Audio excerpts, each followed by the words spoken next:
Hey y'all, welcome back to the channel. Neat. Ignore the sodas, the box got wet and busted everywhere. Yeah, we ain't drinking that fancy stuff. We got them RC colas and that orange crush.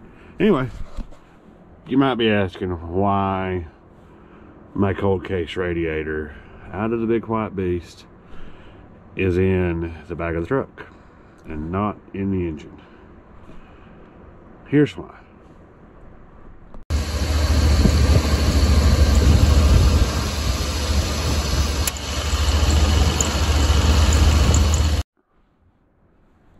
So yeah, I'm gonna get right there so you can see what brand it is.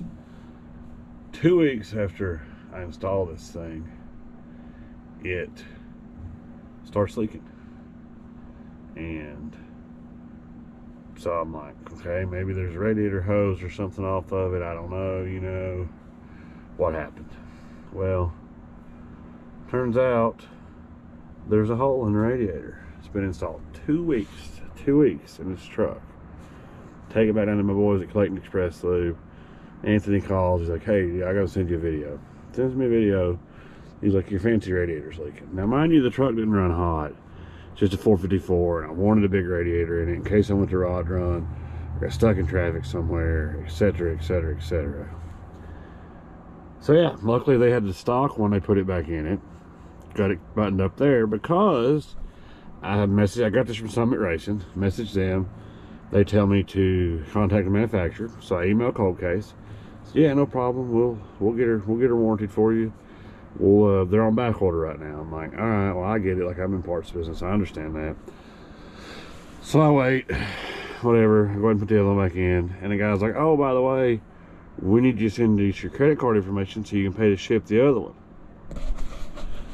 Now wait a minute, you're telling me I just spent $400 for this, the piece of bad, in 2 weeks, and you want to charge me to ship me a radiator? No. So I reply, that's not cool, dude. Like, you should ship it to me.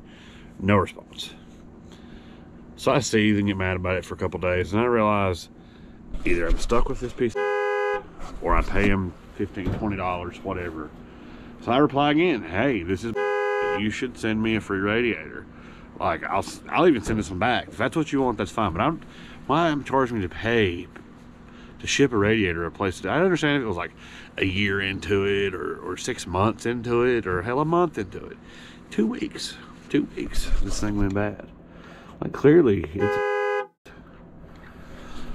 So it's either get mad at them and don't send them the money and never get anything, or break down. I guess it's $20 or $30. That's better to get a $400 radiator. Maybe I can sell it, because I don't know that I want to put one of them back in anything. So yeah, I'm waiting. So the other sketchy part is, it's not like, hey, call and just give us your debit card. It's like, send it to me in my email. Well, that's weird. So now some random dude at Cold Case has my debit card number. Hopefully he's not racking up a bunch of OnlyFans or anything on it. You know. So yeah, I'm frustrated. If you had any bad experience with Cold Case, leave it in the comments, I guess. Probably by the time this video is out, I'll have already got the new one. I'm kind of waiting. I don't want to put them on blast, but unless they change something, you know, I'm not putting them on blast. I'm just sharing my bad experience, because, you know, here on the channel we review good things, bad things, you know, all these products we buy and use, the good and bad, and it can't always be roses. So here is my bad cold case radiator experience. Like and subscribe. Y'all be pretty.